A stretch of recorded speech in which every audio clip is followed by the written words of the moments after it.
सबसे बड़ी खबर तो ये है ना भाई कि अर्शदीप सिंह, कुलदीप यादव, इनके ऊपर बहुत सवाल हो रहे थे कि इनको क्यों नहीं खिलाया जा रहा। ये मददगार पिच 8 mm की घास है, इस पिच के ऊपर 8 mm की इतनी घास है, ऊपर से हवा चल रही है, बारिश पड़ रही है और ऐसे माहौल में बॉल स्विंग होती है, फास्ट सीम, ऊपर से घास।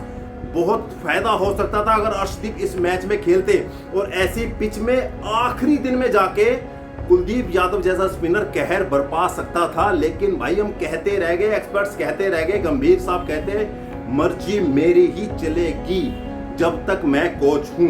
कोई बात नहीं, चलाइए, हमें कोई लेना देना नहीं है, आप अपनी मर्जी चलाइए, लेकिन टीम को रिजल्ट चाहिए, टीम को जीत चाहिए, टीम को टेस्ट क्रिकेट में जो हम डोमिनेट करते थे वो दोबारा से वापस चाहिए।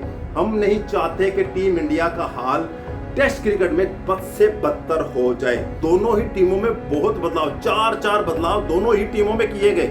ये बहुत रेयर होता है कि भाई साहब 4 बदलाव एक टीम कर दे।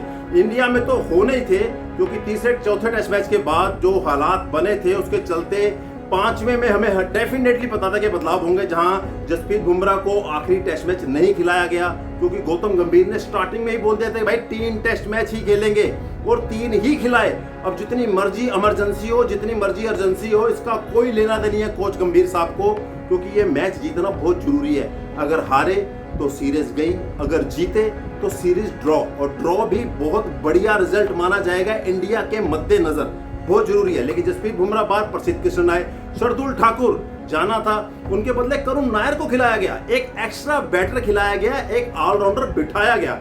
ये अच्छा डिसीजन है, क्योंकि अब या तो प्रॉपर बैट्समैन खिलाओ या प्रॉपर बॉलर खिलाओ, फ्रंट लाइन बॉलर खिलाओ, ये टीम के लिए बेहतर होता है। ऑलराउंडर के चक्कर में बंदा फंस जाता है। अब शार्दुल ठाकुर ना तो बैटिंग कर पा रहे थे और बॉलिंग में पूरे मैच में दोनों इनिंग में 8 या 10 ओवर भी फेंकते थे, तो इससे तो कोई फायदा नहीं होने वाला। तो ये बढ़िया डिसीजन है। उसके बाद अंशुल कंबोज जो 120 की स्पीड से फेंकते थे, उनको भी बाहर कर दिए गए, उनके बदले आकाशदीप को रखा गया। और वहां पे ऋषभ पंत आपको पता है इंजर्ड थे, ध्रुव जरेल उनके बदले खेलेंगे। लेकिन ये सीरीज शानदार रही। बेन स्टोक ने बोला कि जो भी हो इस सीरीज में बहुत उतार चढ़ाव आए, बहुत इधर उधर विवाद बने, लेकिन बावजूद ये ऐसी सीरीज रही जिसमें खेलने का मजा आया। ये बेन स्टोक ने बोला, क्योंकि हर कोई मैच आप 4 के 4 उठा के देख लो, 5वें दिन के आखिरी लम्हों तक गए हैं। ये टेस्ट क्रिकेट की एक खूबी बनी है भाई साहब इस सीरीज में, कि एक एंटरटेनमेंट देखने को मिला है टेस्ट क्रिकेट में।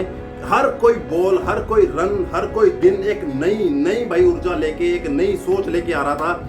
बहुत जबरदस्त रहा। इंग्लैंड ने भी 4 बदलाव किए। बेन स्टोक जिसने अपना पिछले मैच में बॉलिंग करके अपना कंधा तोड़वा दिया, लेकिन हमारे जांबाज आउट नहीं हुए थे। हमने टेस्ट ड्रॉ कराया। कंधे की इंजरी के कारण बाहर, जोरफ्राज इंजरी के कारण बाहर, 1-2 प्लेयर और बदलाव हुए हैं। 4 बदलाव इंग्लैंड ने भी किए हैं, ये भी बहुत बड़ी बात है। लेकिन गौतम गंभीर साहब, अर्शदीप और कुलदीप यादव को हम पूरी सीरीज में देखने के लिए तरस गए। प्रसिद्ध कृष्ण को आपने दोबारा खिला लिया, उसके बदले तो अर्शदीप खेल सकता था यार। प्रसिद्ध कृष्ण को आपने 2-3 बार पहले भी चांस दिया इस सीरीज में, वो कुछ नहीं कर पाया। लेकिन अर्शदीप को एक चांस तो देना चाहिए था इस कंडीशंस में। ये हमारी सोच थी, ये हम सभी जानते हैं, सारे एक्सपर्ट्स मान रहे थे कुलदीप यादव जैसे बंदे को चांस मिलना चाहिए था, जो इस सीरीज में रह गया। अब पता नहीं कब दौरा होगा, ये दोनों प्लेयर दोबारा खेल पाएंगे कि नहीं खेल पाएंगे, ये बात की बात है। लेकिन गौतम गंभीर साहब आप जीत गए, लेकिन जीतने के बाद इंडिया को भी जिता दीजिए, यही हमारी दरख्वास्त है।